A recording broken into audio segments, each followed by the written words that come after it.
Hi ముందుగా అందరికీ వినాయక చవితి శుభాకాంక్షలు.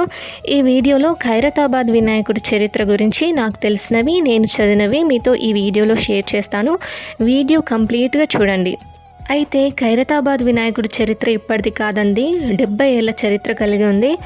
ఖైరతాబాద్ గణేష్ అంటే ఎవ్రీ ఇయర్ గణేష్ ఫెస్టివల్కి హైదరాబాద్లోని ఖైరతాబాద్లో వినాయకుడి విగ్రహాన్ని ఏర్పాటు చేసి 10 రోజుల పాటు ఘనంగా ఉత్సవాలు జరుపుతారు.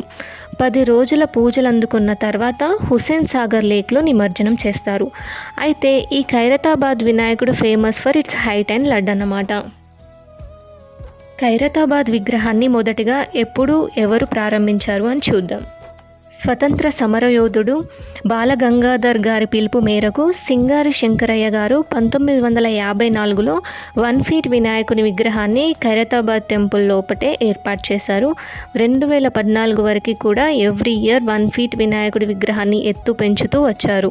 2014 వచ్చేసరికి 60 ఫీట్ ఎత్తు రీచ్ అయింది.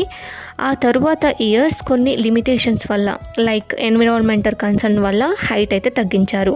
మళ్ళీ 2019లో భక్తుల కోరడం వల్ల 61 ఫీట్ వినాయకుడి విగ్రహాన్ని తయారు చేశారు. ఆ ఇయర్లోనే ఖైరతాబాద్ వినాయకుడు ఇండియాలోనే టాలెస్ట్ గణేష్ అన్నమాట. ఈ సంవత్సరం 2024లో ఏకంగా 70 అడుగుల వినాయకుని విగ్రహాన్ని తయారు చేశారు.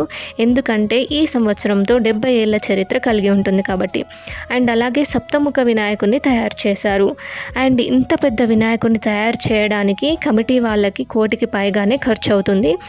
శ్రీ గణేష్ ఉత్సవ్ కమిటీ వాళ్ళు ఆర్గనైజ్ చేస్తూ ఉంటారు. అండ్ అలాగే వినాయకుని విగ్రహాన్ని టెంపుల్ బయటనే ఏర్పాటు చేస్తున్నారు. ఎందుకంటే హైట్ ఎక్కువగా అండ్ భక్తుల రద్దీ ఎక్కువగా ఉండడం వల్ల టెంపుల్ బయటే చేస్తున్నారన్నమాట. జై బోలో గణేష్ మహారాజ్కి జై.